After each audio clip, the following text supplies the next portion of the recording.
We're protesting the Allianz Insurance Company. It's a giant in the insurance business worldwide because of, I think, less for their mistakes during the Holocaust and more for the mistakes they've made after the Holocaust, which is that there were a tremendous number of insurance policies taken out with the company by Jews in the years leading up to the war, as well as in the early years of the Holocaust itself. And as we know, there was a tremendous death toll as a result of the Holocaust. There was a tremendous amount of property destruction, and most of the policies taken out with that company by Jews were never paid out. The benefits were never paid out. There's a long list of reasons that European insurance companies have given about why they've not paid out on those policies, sometimes citing the lack of documentation, which we all know is a kind of lame excuse because documentation is impossible to produce under the circumstances. So under public pressure in the late 90s, many of the bigger insurance companies such as Allianz did come forward and make a little bit more of an effort to evaluate insurance claims, and they paid out on a few, and literally a drop in the bucket compared to the number of claims that had been submitted. After that, an international commission was put together.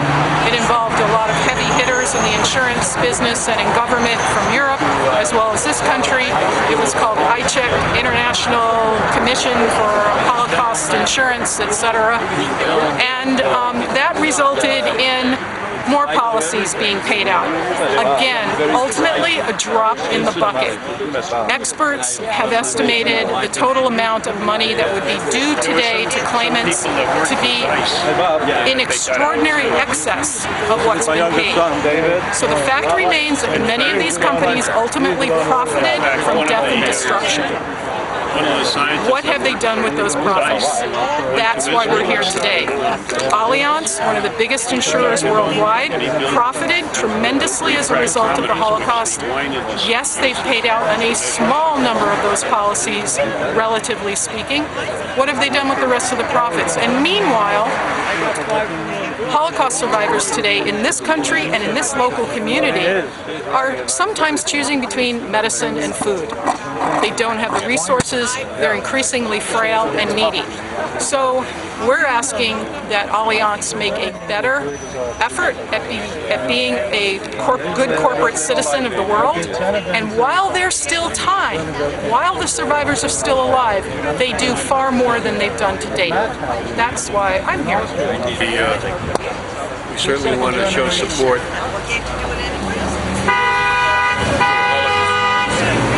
Holocaust survivors, even though nobody in our immediate family was involved in the Holocaust. We were lucky. Our grandparents and great-grandparents were smart enough, were lucky enough to leave Europe when they were able to establish new lives here in the United States. And the fact that these victims haven't been properly compensated, or their families, is just a travesty of justice.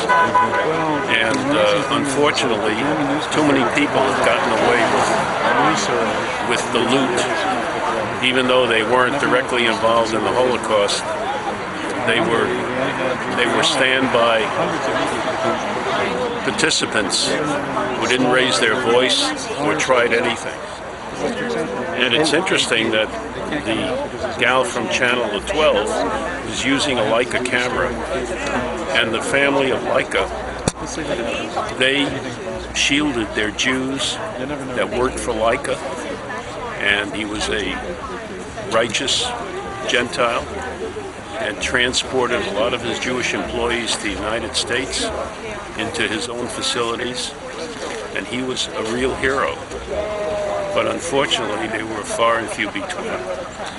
The Allianz Insurance Company certainly has the assets to make good to the heirs of all these Holocaust victims, and yet they haven't done it. They haven't done the right thing, and that's why shame on them. And certainly, they don't deserve. They certainly don't deserve to be recognized in the United States for insurance purposes. Although, unfortunately, money counts, and they have a lot of it. Right. He's on everybody's board. He's been a fighter all his life. Why are you here? Why are we doing this? Well, I know my kids know about it. They know about the insurance policies that the insurance companies don't want to accept. Although there are no policies, unfortunately. Policies were burned in Auschwitz, Dachau, and Buchenwald, the killing fields. I remember distinctly that we did have policies. I remember when we were taking our home. My father grabbed every important paper and he put it in a little envelope and took it with him. By the time we got to Auschwitz, we got off the cattle car, everything was taken away from us. There was no suitcases, there was no envelopes. And that's where the policies were, you know, in the crematorium. And that's why we are here, to make them understand what they are doing is not right. And they should, right now, I don't even ask as an individual policyholder, I'm asking the companies to realize there's so many needy Holocaust survivors out there who can afford to buy their food or their medicine. If they have medicine, they have no food. If they buy the food, they have no medicine. And I should know because I'm on the advisory committee of Palm Beach County. I work with the social workers. We have meetings every month and they come to us and tell us what's going on out there. Where people should need 2 hours a day or 4 hours a day, they get 4 hours a week because they have no money or more. And and the insurance companies, not just Allianz, but the other insurance companies. There's half a dozen of them that we know of. They are sitting on billions and billions of dollars. Don't they have the decency to sit down with us? Those of us who are involved, like myself, I'm an advisory committee of the HSF, the Holocaust Survivors Foundation. They don't have to hide from us. We are willing to sit down with them and discuss it. And if they don't want to come up with a full policy payment, let's sit down and see to it that the needy survivors who are out there, they could live their lives out in dignity, which is unfortunately not too many years left. Statistically, we know that we are losing 35 Holocaust survivors a day. If you add it up, 4 or 5 years, maybe 10 years, there will be no Holocaust survivors, period. That's why we are here. That's why we are organizing. We are trying to prove to this world once and for all. There's no other way to go anymore. This is, I think, our last stop. And I'm sure that this demonstration will show the whole world what we are doing and what we are asking for.